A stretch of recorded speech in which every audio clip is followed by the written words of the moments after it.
If you've been listening to this podcast, you know that tensions between Canada and China have been rising. Canada has called China, quote, an increasingly disruptive global power. So the government is trying to become less reliant on China and looking towards India instead. Despite being one of the largest and fastest growing economies in the world, India is not one of Canada's primary trading partners. At least, not yet. That may soon change. Rita Trichur is the Globe's senior business writer and columnist. Today, she tells us about Canada's plans to improve trade with India and why an agreement is so important. I'm Menaka Raman-Wilms, and this is The Decibel from the Globe and Mail.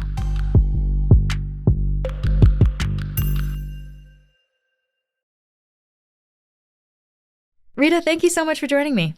Thank you for having me. Let's just start by kind of getting the lay of the land. So what does trade look like right now between India and Canada? So how much is happening and what do we tend to trade? Okay, so right now our trade with India is worth about $15 billion, which is a really paltry sum of money when you consider the total trade that both countries do on an annual basis. So Canada trades about $1.5 trillion worth of goods and services in Canadian dollars.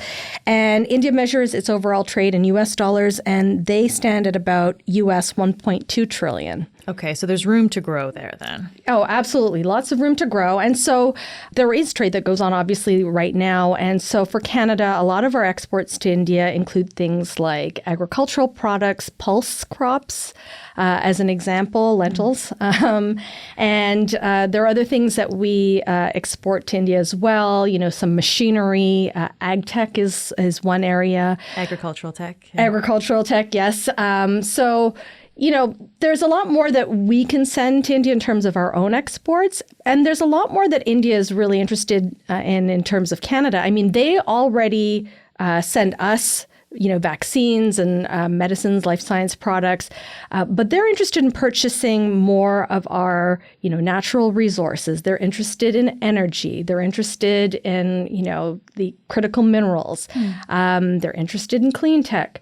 So there's a lot of areas where the trading relationship can expand should we actually get a trade agreement in place after all of these years. Yes, and we'll talk about kind of the build up to a potential agreement.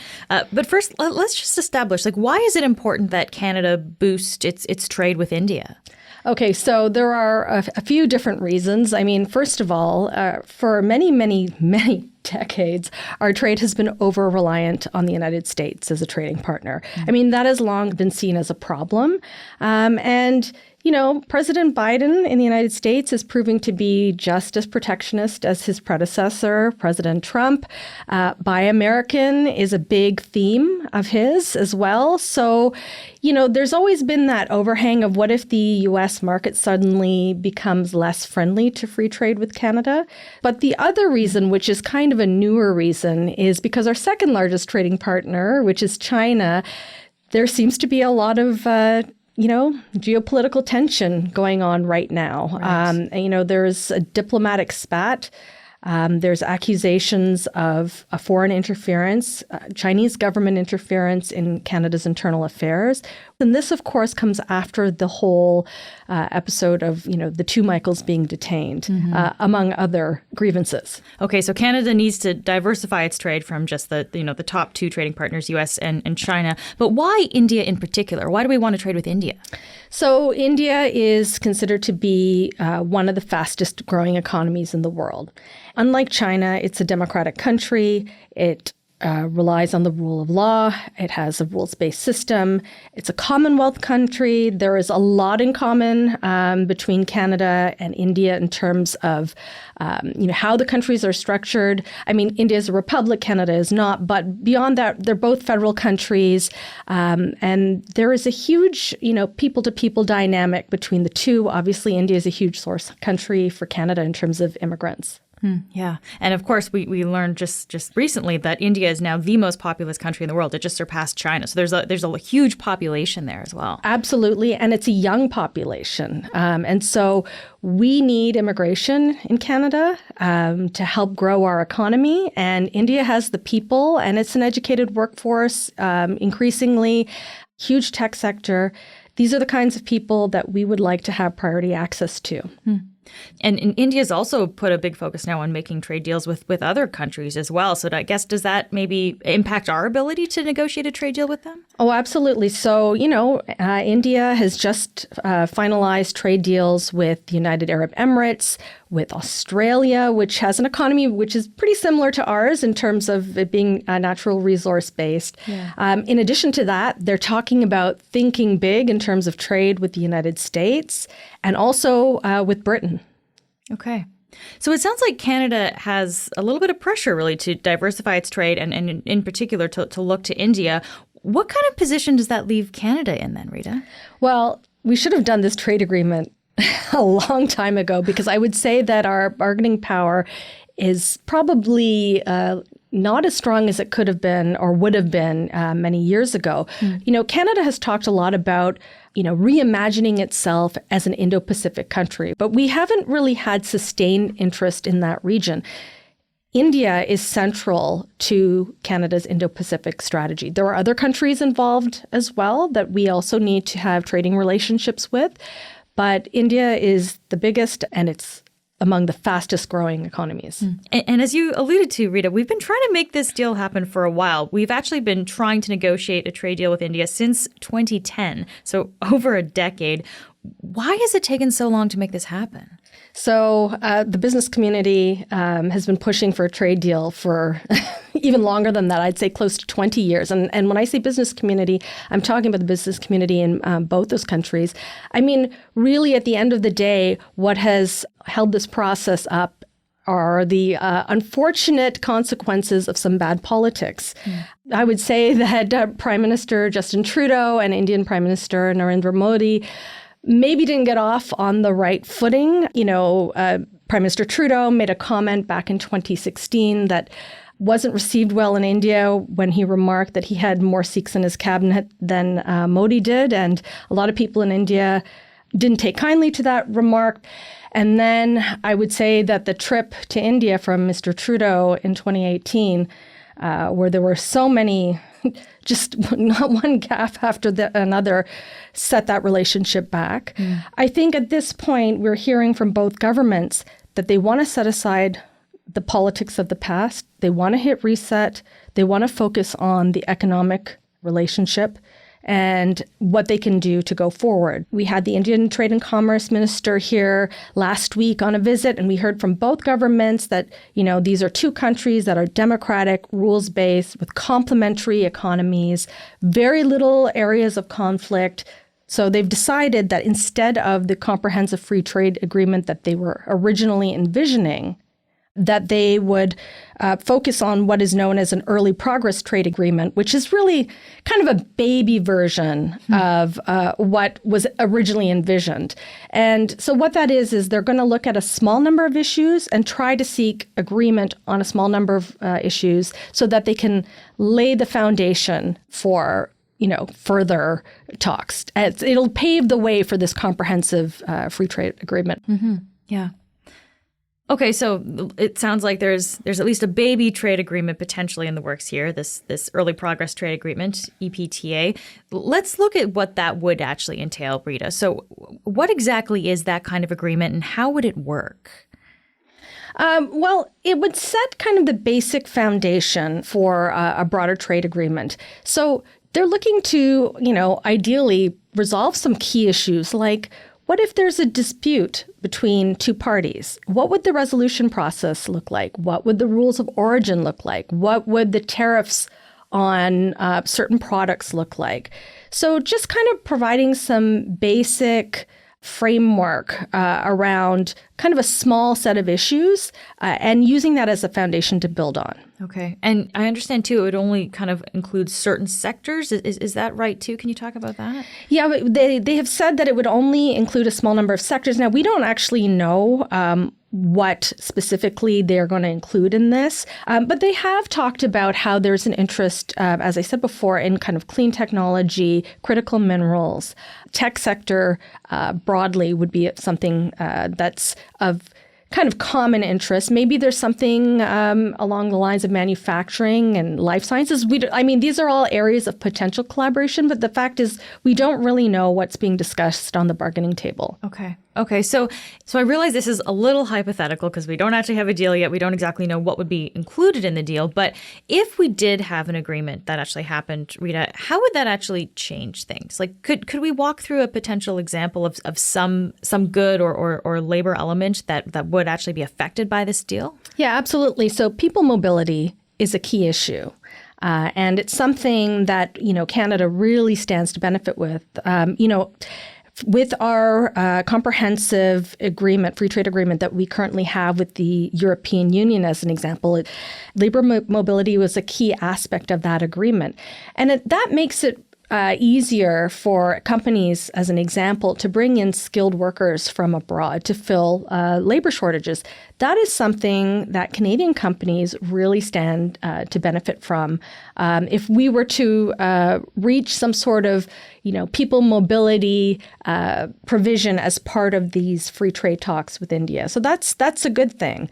Another thing that I think which would be a benefit to companies in both countries is that there would be more assurance, as some people have talked about, around the dispute resolution process. And so it would allow companies to ramp up their investments with a greater feeling of certainty about what the regulatory environment looks like and what the rules of the game are. So at this point, there's about 600 plus Canadian companies that are doing business in India. A lot of them are big pension funds, and there's already billions of dollars that have been invested in that market. And there are something like 80 Indian headquarter companies doing business in Canada. But each business community is looking for more certainty on what the rules could be before they proceed with increasing their investments. We'll be back in a moment.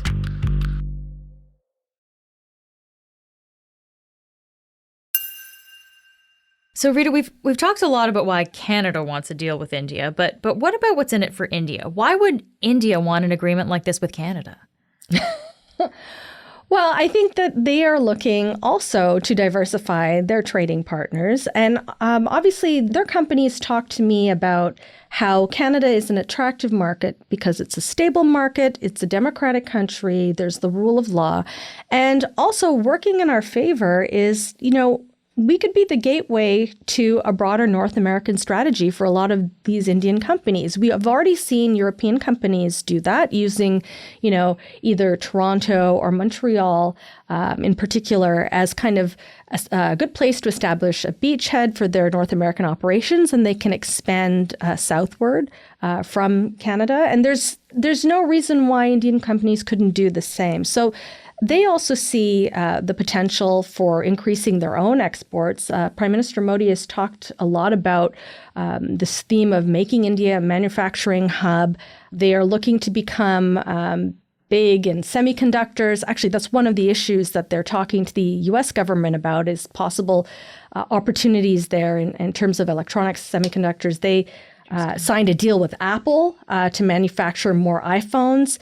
So they see Canada as a market for their exports. And they also see Canada as being, this wonderful source of natural resources. I mean, we really are blessed in our country with an abundance of natural resources, including some of the, critical minerals that are so essential to the green transition. And of course, India is looking for, to make that same transition toward a lower carbon economy. Yeah.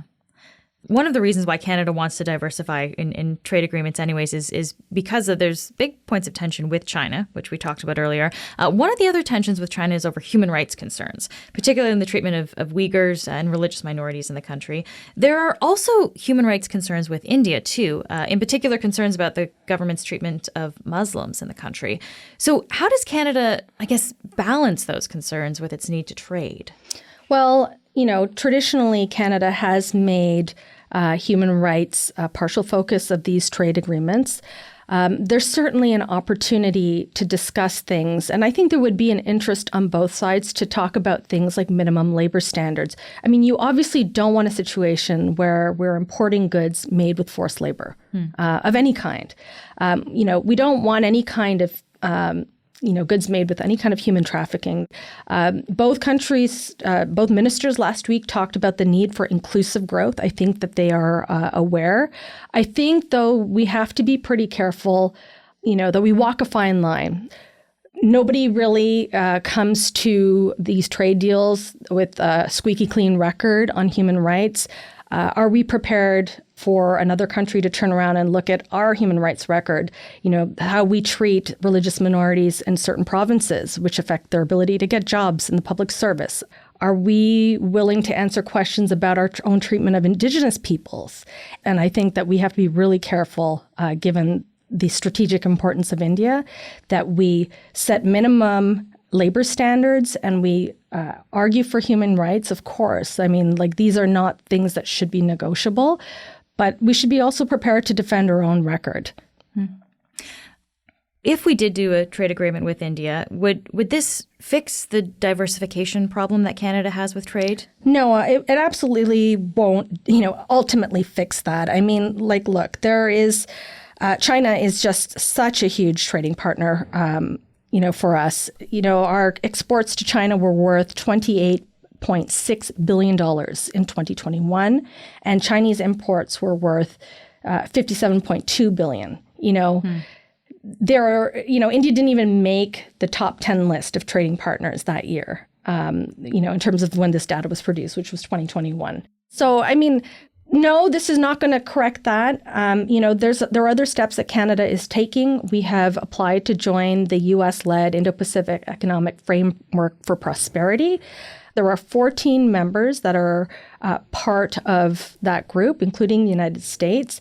And those countries represent 40% of the world's GDP. So the hope is that, we will also, take other steps to diversify our trade, with other countries. And so there's a lot of opportunity for Canada to grow beyond just India.